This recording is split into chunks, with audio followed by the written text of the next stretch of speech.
Merci d'être avec nous ce matin sur BFM TV. On est ravis de vous accueillir avec Aurélie. Oui, bien sûr. Et bien sûr, et avec toute l'équipe autour de cette actualité marquée par la mobilisation des Gilets jaunes. Nouvelle journée de contestation. Hier, il y a eu quelques débordements à Paris. On fera le point tout au long de la matinée. Et pourquoi pas plus de sport à l'école? C'est ce que propose. Pas du tout. Pour moi, ce serait l'enfer, mais bon. Ouais. À l'école et au collège. Hein. Ça va être testé à la rentrée prochaine. C'est le ministre de l'Éducation qui l'a annoncé hier sur RMC. Loïc, du vent, beaucoup de vent aujourd'hui sur le nord du pays. Oui, ça va souffler fort au nord tout au long de cette journée. Hier, mais perd l'un de ses leaders. Ouais, lorsque vous passez de la... Merci d'être avec nous ce matin sur BFM TV, presque 7h, avec Aurélie jusqu'à 10h pour Week-end Première. On est ravis de vous accueillir et on reviendra bien sûr sur la journée de mobilisation des Gilets jaunes. Moins de monde dans la rue selon le ministère de l'Intérieur, mais quelques débordements à Paris.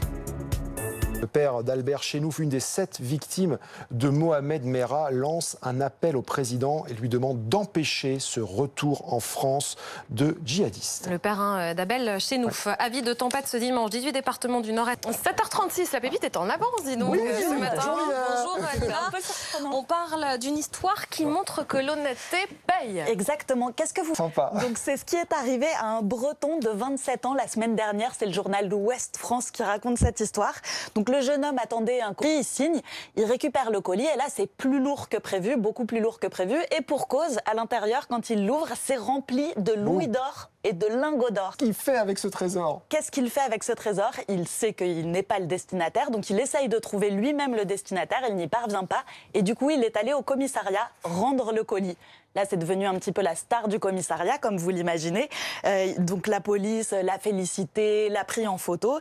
Ils ont retrouvé l'expéditeur du colis, qui est le Comptoir national de l'or. C'est une entreprise spécialisée dans l'achat et la vente d'or, qui est 700 €, qui fait voilà, un petit lingotin de 20 grammes d'une valeur de 700 €. Et dans cette histoire, le colis de 20 000 €, il devient quoi? Le colis de 20 000 € a été rendu. De l'or a fait un petit communiqué pour expliquer la situation en disant que la probabilité d'une erreur de livraison, si la livraison sécurisée de ces colis, si jamais un colis est perdu, elle le remplace et elle renvoie. Alors, merci beaucoup Nina. Merci d'être avec nous ce matin sur BFM TV, presque 8h pour Week-end Première. On est ensemble avec toute l'équipe pour dérouler cette actualité. La mobilisation des Gilets jaunes, bien évidemment, hier à Paris et en région. Quelques débordements et quelques dégâts à signaler dans la capitale. On revient dessus en détail. Plus de sport à l'école, c'est ce que veut le ministre de l'Éducation Jean-Michel Blanquer. Les cours le matin, le sport l'après-midi. Ça va commencer à la rentrée prochaine, pas partout. Ça souffle fort et ça va souffler très fort le week-end. Oui, ça commence déjà, notamment ici sur l'île du... Bientôt 9h30 sur BFM TV. On vous souhaite une très belle journée. On va revenir dans un instant sur cette information de la nuit, cet incendie qui s'est déclaré à Lyon. 2 personnes ont été tuées, une femme et un enfant. Il y a 4 blessés légers. Et puis la mobilisation des Gilets jaunes, nouvelle journée de contestation à Paris. 4000 personnes, c'est moins de manifestants que la semaine dernière, selon le ministère de l'Intérieur. Il y a eu quelques débordements et quelques violences. On a une petite vigilance orange à vous annoncer. 18 départements du nord de la France sont impactés par la tempête Isaias, donc, qui est en cours en ce moment sur le nord du pays.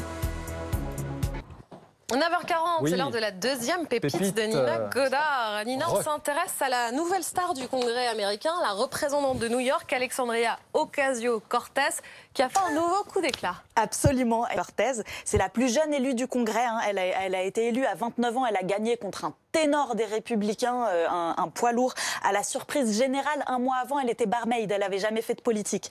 Alors, donc aujourd'hui, c'est la star des démocrates, l'intégrité des élus. Et donc, elle leur a proposé de jouer à un petit jeu, le jeu de la corruption, où elle endosse le rôle du sale type. Je vous propose de l'écouter.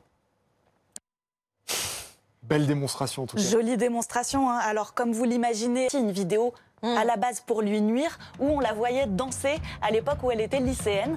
Ça a eu l'effet totalement inverse, et ça a accru sa popularité encore plus, tout le monde la trouvait très sympathique. Elle avait réagi sur Twitter, elle avait publié une autre vidéo qu'elle avait légendée en disant « Il paraît que certains trouvent scandaleux que les femmes dansent, attendez de voir une femme politique danser ». Et je vous propose qu'on se quitte sur cette image. Se présenter face à Trump, pas encore en fait. Elle est trop jeune, il faut avoir au moins 35 ans. Ce sera peut-être une prochaine élection. Voilà. Merci beaucoup Nina Godard. Merci. Il est 9h42, 2 informations ce matin. Ces violences qui ont encore...